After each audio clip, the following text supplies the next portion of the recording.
Assalamualaikum warahmatullahi wabarakatuh. Banyak orang yang meremehkan dan memandang sebelah mata tukang ojek. Tapi saya santai saja, karena hidup ini memang tidak pernah lepas dari komentar orang lain. Karena menurut saya, apapun pekerjaan dan profesi kita di dunia ini adalah mulia selama pekerjaan itu halal, dan termasuk sebagai tukang ojek. Menurut saya, ojek adalah pekerjaan yang membuat kita menjadi lebih tenang, santai, bebas, dan leluasa. Karena pekerjaan ini bisa mengatur waktu kita sendiri, dan bukan kita yang diatur-atur. Ada yang mengatakan hidupnya kurang beruntung karena jadi tukang ojek. Justru menurut saya, jadi tukang ojek adalah keberuntungan yang luar biasa. Karena profesi ini mampu memanage waktu kita sendiri, terutama waktu untuk beribadah kepada Allah Subhanahu wa Ta'ala. Ketika menjelang waktu sholat, kita bisa mematikan aplikasi dulu untuk menjalankan kewajiban sholat tepat waktu dan bahkan berjamaah di masjid. Kalau pekerjaan yang lain, saya rasa belum tentu bisa. Tak mengapa kita dipandang hina oleh makhluk. Yang terpenting tidak hina menurut pandangan Allah Subhanahu wa Ta'ala. Intinya tak perlu mendengarkan apa kata orang selama profesi yang kita geluti tidak keluar dari yang namanya koridor syariat. Syukuri seperti apapun keadaan dan kondisi kita, dan jangan selalu membandingkan dengan hidup orang lain agar kita tidak menjadi orang yang kufur nikmat. Dan yang perlu diingat, apapun profesi kita tetap harus Allah yang dijadikan prioritas dan tujuan utama. Karena Allah menciptakan kita, wa ma khalaqtul jinna wal insa illa liya'budun. Tidaklah aku menciptakan jin dan manusia semata-mata hanya untuk beribadah kepadaku. Maka apapun status kita, apapun profesi kita dan pekerjaan kita, dan apapun peran kita dalam hidup, niatkan semuanya untuk ibadah kepada Allah Subhanahu wa Ta'ala. Ada sedikit motivasi dari saya, semoga bermanfaat. Bismillahirrahmanirrahim. Banyak orang kaya gelisah dengan kekayaannya dan hitung-hitungan dalam bersedekah, bahkan bersifat pelit dan kikir. Banyak artis bercerai padahal pasangannya sempurna, kaya, ganteng dan cantik. Banyak pejabat korupsi, padahal puluhan juta gaji dari jabatannya. Banyak polisi yang tak mengayomi, tapi malah memeras rakyat. Ada yang mengatasnamakan perjuangan, malah menilap dana bos. Banyak pembisnis sukses, tapi tidak jujur. Banyak yang masih bergelut dengan riba, hanya untuk gaya hidup.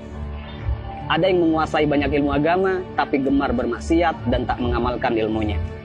Ada yang gemar berdakwah, tapi tak mampu mendakwahi dirinya sendiri. Ada yang suka minum khamr, narkoba, dan berzinah dengan alasan kesenangan. Ada yang sudah berkeluarga dan bahkan punya anak merasa kurang tentram, seolah jauh dari kata sakinah, mawaddah, warahmah. Ada atasan yang suka menyunat uang bawahannya. Ada seorang guru atau karyawan yang suka korupsi dan bahkan korupsi waktu. Ada yang punya proyek dan tidak jujur dengan proyeknya. Banyak dokter, perawat, dan bidan yang tidak lemah lembut, tidak jujur, dan bahkan terkadang tidak memanusiakan pasiennya. Ada yang sibuk mencari dunia sampai lupa pada Tuhannya dan lalai dalam sholatnya. Dan masih banyak lagi kasus-kasus yang tidak bisa saya sebutkan semuanya.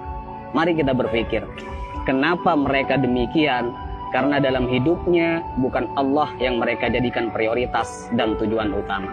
Karena jika Allah yang mereka jadikan prioritas dan tujuan utama dalam hidupnya, maka sangat mustahil mereka berbuat demikian.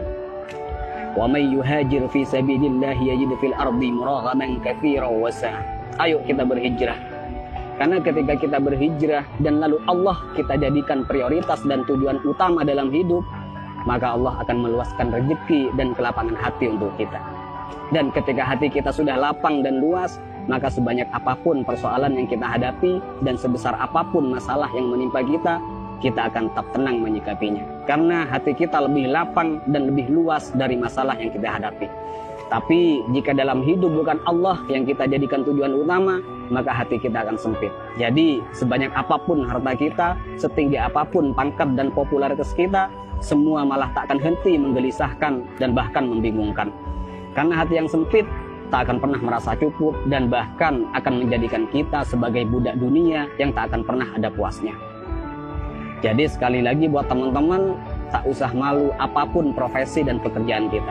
Selama itu halal, semua adalah pekerjaan yang mulia. Dan yang terpenting, apapun profesi kita, apapun pekerjaan kita, dan apapun peran kita dalam kehidupan, niatkan semuanya untuk ibadah dan jadikan Allah sebagai prioritas dan tujuan utama.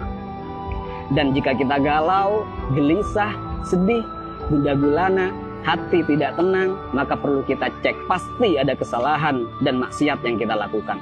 Dan sudah pasti kita meletakkan dunia di atas Tuhan. Dan juga saya pastikan hubungan kita dan Allah sudah tak lagi mesra.